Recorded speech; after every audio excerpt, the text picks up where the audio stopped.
Ross Coulthart says the Inspector General is indeed investigating the David Grusch story.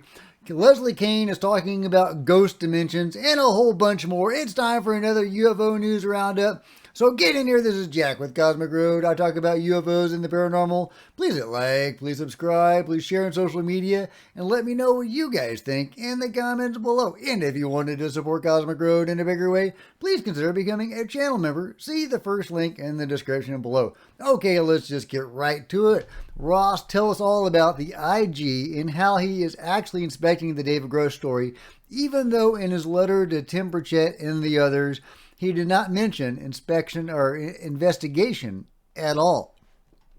Something that came up in the last week or so.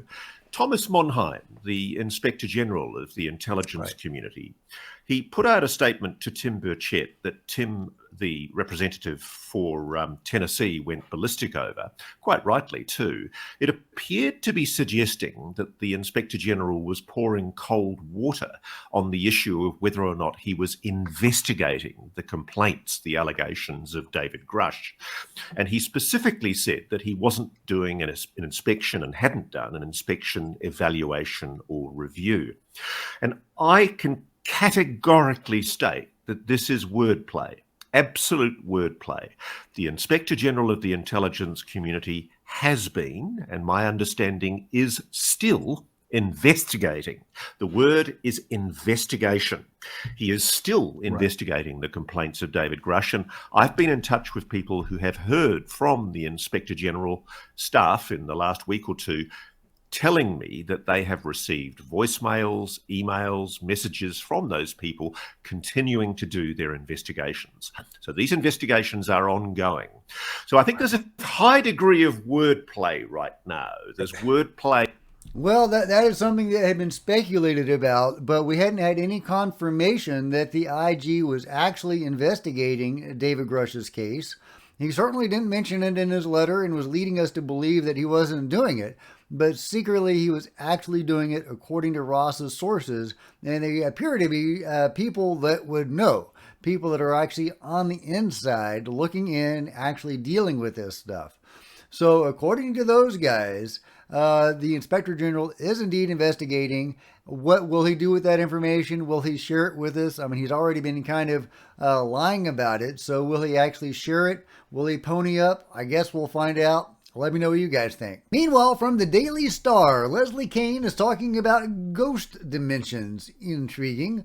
UFO investigator who found U.S. alien ship whistleblower says ghost dimensions exist. Okay, that had way too many pop-ups. Let's check this article out, this version. The trailblazing UFO investigator who uncovered a U.S. whistleblower's claims over a captured alien craft has now linked human ghosts to ETs. Author Leslie Kean said there is a growing anecdotal evidence of an alternate dimension where both mystery phenomena collide.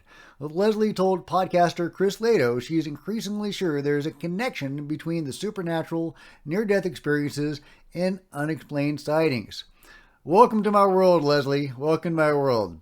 She said the paranormal elements of the UFO phenomenon seem to have some relationship to what people describe in near-death experiences. It's further extraordinary claim from Leslie, who broke the story of a whistleblower who said the U.S. government has craft of non-human origin in a secret facility. Her latest claims carry further weight due to her extensive work on near-death experiences. Her book, Surviving Death, has spawned a Netflix series on experiences of dying.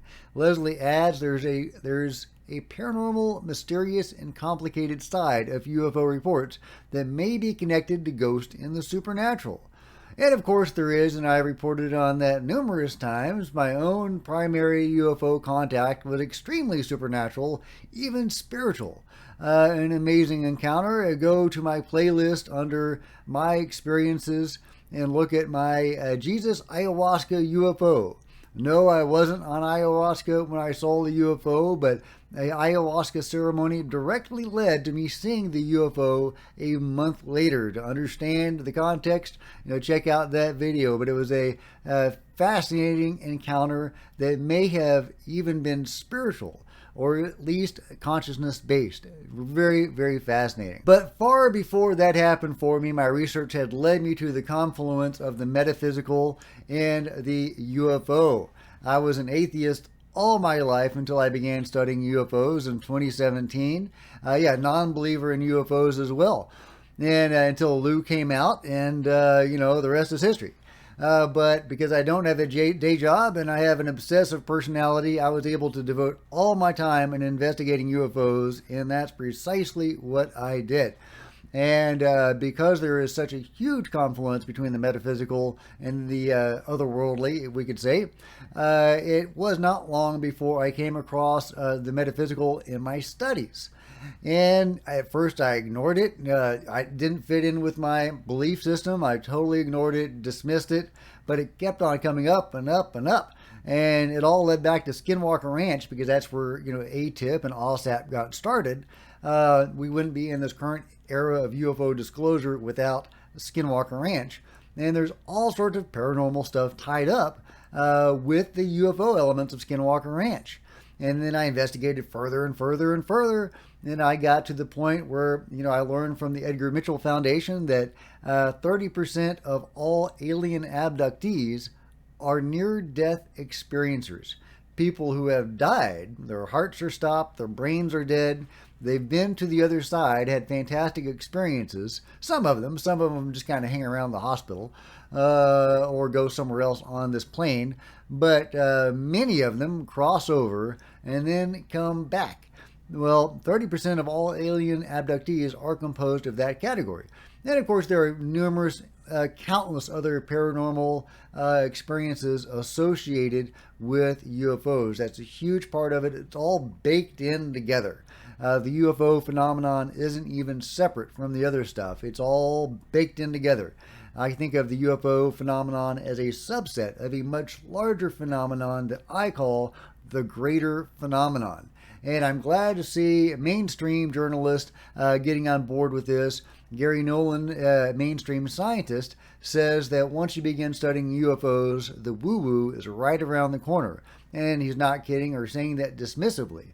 He knows it's true. Anyway, I'm not going to go on a huge rant about it, but a fascinating article. I salute Leslie Kean for having the stones to come forward with this and to talk about the confluence of the metaphysical and the UFO. Meanwhile, this isn't UFO related. I just thought it was interesting.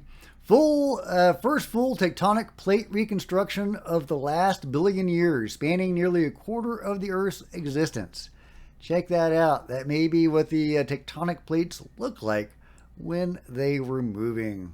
Isn't that wild?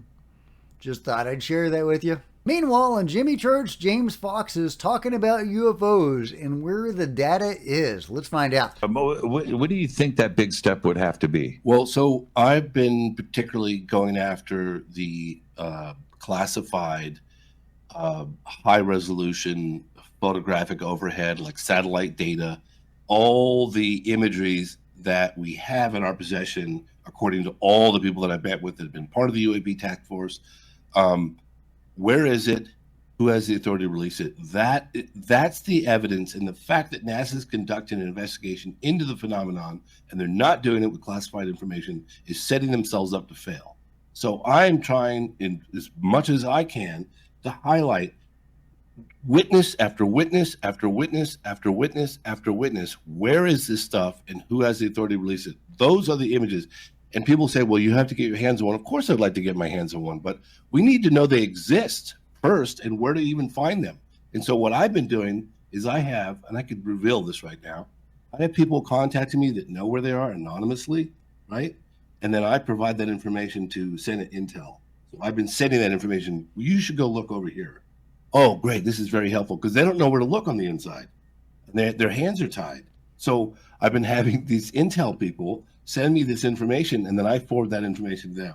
So I'm doing everything I can, and we are doing everything I can. And I know there's a lot of other people out there that are doing amazing stuff, but that's what's going on behind the scenes. And I'm also hearing about who's testified, how many hours in the skiff, all that stuff. Well, tell us, James Fox. I want to know all about that. Who has testified? How many hours in the skiff? What do they know? Who have they told? Will that information come out? We'll find out. But it looks like James Fox is actively helping Congress uncover the truth about UFOs when he is able to track down the source of a particular UFO event or evidence. He sends that to Congress. That is really fascinating that they would need outside help like James Fox to do that. Now, are they just pretending to be clueless, or are they actually that clueless?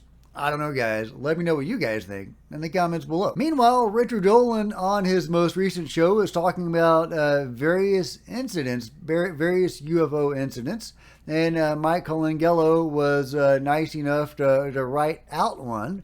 Let me just go through that really great instance. Richard Dolan is covering the U.S. Navy case that happened on June 15th, 1977 in the early morning.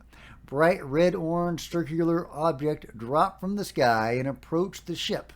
Moments later, two similar objects appeared.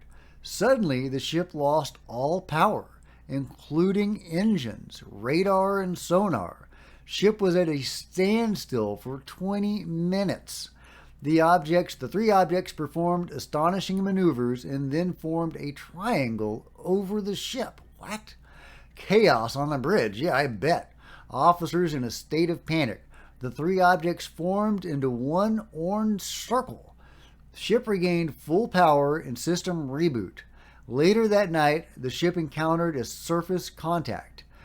Surface contact traveled 70 miles per hour and dove underwater without any slowdown. No visual on this surface contact. Next morning, the crew were told to forget what they had witnessed. Yeah, good luck with that. I mean, who could forget that insane thing? The official explanation, experimental Russian helicopter. Yeah, that sounds like an official explanation, right? Swamp gas, helicopter, seagull, raccoon. Maybe it was a raccoon. It sounds like a raccoon. They get up to some funky business. They really do. But what an crazy case, right? Multiple UFOs swarming a U.S. ship, shutting it down completely for 24 minutes. Chaos on the bridge. Meanwhile, the UFOs are performing fantastic maneuvers and then forming into a different shape. A truly, truly amazing and astounding encounter with the U.S. military. How many other encounters are there? Are there legion? Does this happen daily or weekly or yearly? Is this a rare instance? I've heard about similar instances before, and I've covered some on the channel. There's one instance where a big UFO appeared coming off the water, a very, very large craft, and the captain ordered everybody indoors into their cabins, and so that they wouldn't see this object. And he just kind of waited it out. And when it was gone, he told everybody to go back to their stations.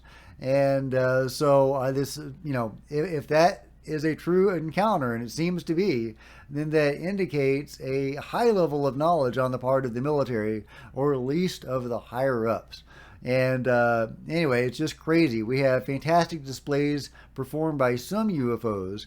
At other UFOs, the military fires upon. It's a crazy case, guys, but let me know what you think in the comments below. And if you've enjoyed this UFO News Roundup, please give me a big thumbs up. I sure would appreciate it. Smash the subscribe button and the bell to be notified of future videos. You don't want to miss a thing. Join me on social media. There's Facebook and Twitter links below. I would love to see you guys there. If you wanted to support Cosmic Road in a bigger way, please consider becoming a channel member. See the first link in the description below. Channel members are rock stars, and I really appreciate you guys' support. Thank you so much. Meanwhile, there's plenty of other videos to check out on the channel, and I'll see you next time. This is Jack with Cosmic Road, signing out.